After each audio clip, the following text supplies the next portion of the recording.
วัสดีจ้าสวัสดีท่านผู้ชมทุกท่านนี่เป็นผลการออกรางวัลหวยฮานอย VIP ประจำงวดที่19พฤษภาคม2569รางวัลเลข2ตัวรางเลขที่ออก8484รางวัลเลข5ตัวรางเลขที่ออก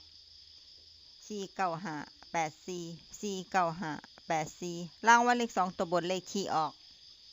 6161รางวัลเลข3ตัวบนเลขที่ออก161161รางวัลเลข5ตัวเลขที่ออก65161นี่ก็เป็นผลออกรางวัลหวยฮานอย VIP ประจำงวดที่19พฤษภาคม